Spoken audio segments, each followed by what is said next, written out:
30-year-old Chicago woman found strangled in her garage. And now the search is on to find her. And it was her own mother who first discovered her body near her home. Sierra was a hard-working, independent young woman. She had goals and dreams. New details now about the murder of a Chicago mother. Prosecutors say she was by someone she knew well. Last month, CBS 2 investigators interviewed Jamison, who was a victim of an attempted carjacking. She survived that crime, only to be this week.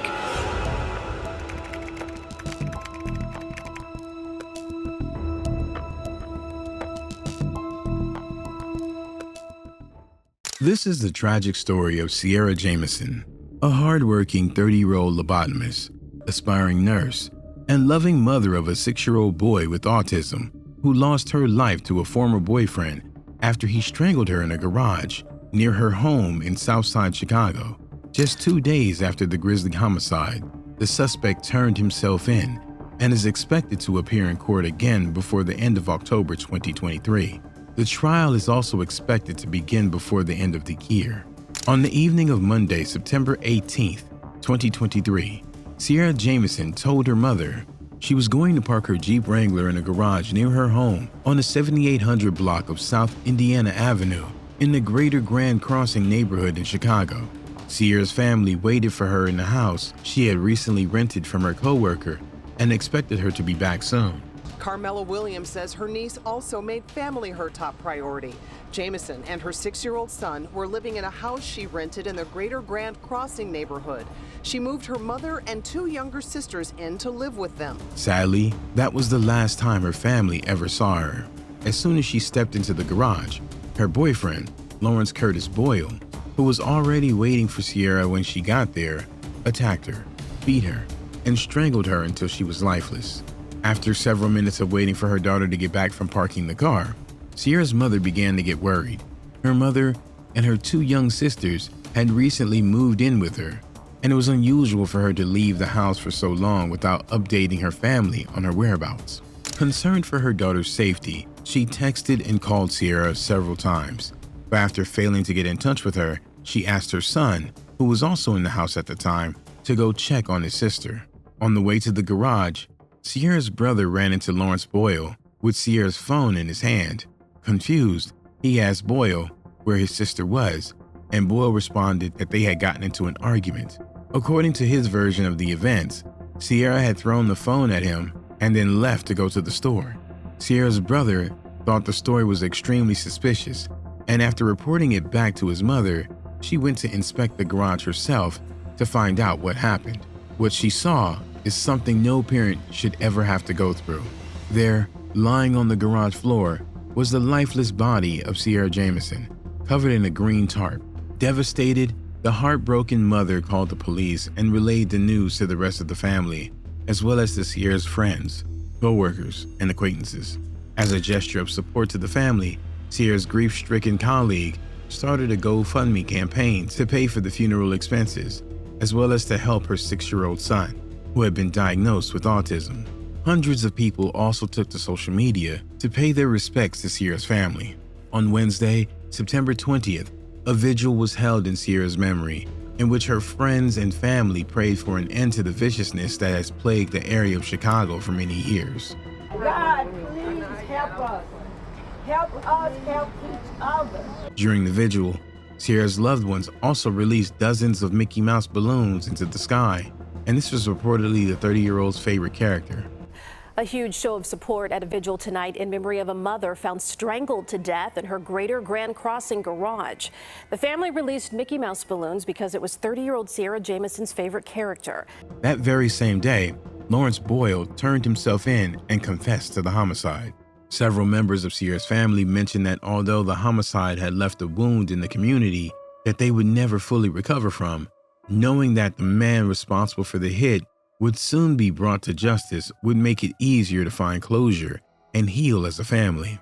We're honoring her legacy, we're honoring her life, but today we have a victory because this person has been caught. He is currently in custody, so yes, we can celebrate with a little bit of peace. Determined to bring Sierra's assailant to justice, the Chicago Police Department launched an investigation to learn everything they could about Lawrence Boyle, as well as his possible motives for his heinous action.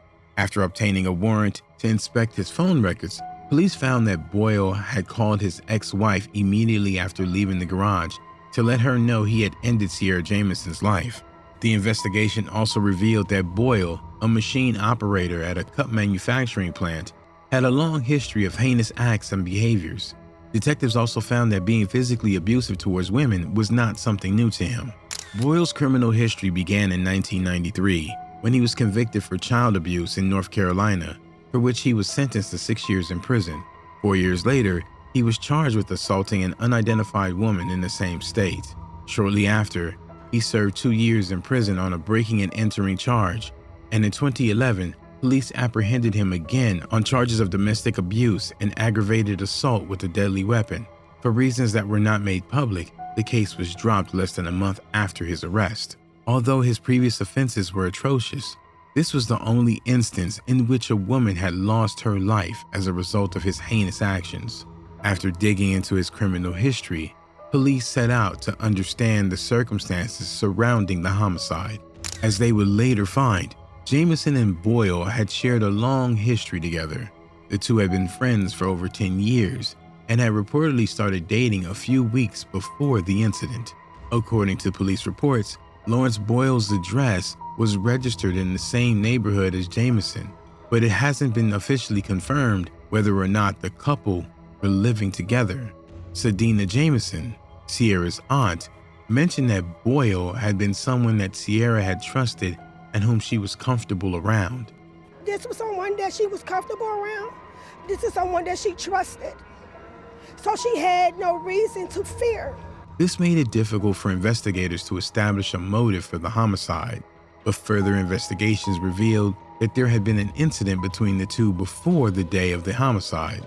According to Jamison's aunt, Sierra had rejected Boyle a few weeks into their romantic relationship, and Boyle dealt with the rejection in the worst way possible, by taking the life of his partner. They believe they know the man who her. So I guess he just couldn't take the rejection, so I guess he just took it out in a way he shouldn't have took it out of as a man. Although the details surrounding the conflict that led to the homicide haven't yet been revealed, more information will be made public as Boyle's trial progresses. After turning himself in, Boyle was interrogated by the police, thanks to which more details from the night of the homicide emerged. In his statement, Boyle mentioned that when he first saw Sierra that night, he thought she was armed with a gun. Upon learning that she was unarmed, he strangled her until she went limp, and later covered her with the green tarp she was found under by her mother. Boyle is scheduled to return to court later in October 2023, but with his confession and his previous criminal history, it's almost a guarantee that he will be spending the rest of his life behind bars. Although the young mother was taken from her community too soon, she leaves behind a host of friends and family who will honor her legacy and keep her memory alive for many years to come. Sierra is remembered by her family as a hard-working, driven lobotomist who wanted more than anything to become a nurse. Sierra was a hard-working, independent young woman. She had goals and dreams. In addition to her professional ambitions in the healthcare space, she was known for being a phenomenal mother who always made her family her top priority, especially her 6-year-old son, who will now be cared for by his grandmother. Her niece also made family her top priority. Jamison and her 6-year-old son were living in a house she rented in the Greater Grand Crossing neighborhood. She moved her mother and 2 younger sisters in to live with them. She also leaves behind her caring mother, her brother and sisters, and her admiring co-workers who held her in very high regard. In her community, Sierra was also recognized for fighting for the safety of Black women in Chicago.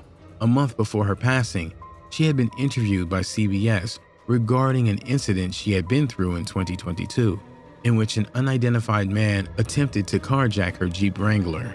In the interview, Sierra mentioned that she had worked extremely hard to buy that car and that she was saddened by the fact that some thugs are targeting Black women in Chicago, even though the perpetrator held her at knife point and threatened to hurt her if she didn't give up the car. Sierra bravely stood her ground. She also mentioned in the interview that during the incident, 2 other women from the area came to her aid, thanks to which she was able to escape the attack unscathed. After the event, Sierra became more vocal in her community about the struggles of Black women in Southside Chicago. Sadly, her life was brutally cut short just a month later, and she never lived to see the day in which Black women could walk the streets of Chicago without the fear of being attacked. Before the homicide, Sierra had recently celebrated her 30th birthday, and things were looking up for her as she prepared herself to go into nursing school. With her bravery, passion, and ambition, there is no doubt that Sierra Jamison would have gone on to become a highly respected nurse and a driving force for social change in her community. Hopefully, the upcoming trial will bring her assailant to justice so that her family can begin the healing process and find closure. Until then, rest in peace, Sierra.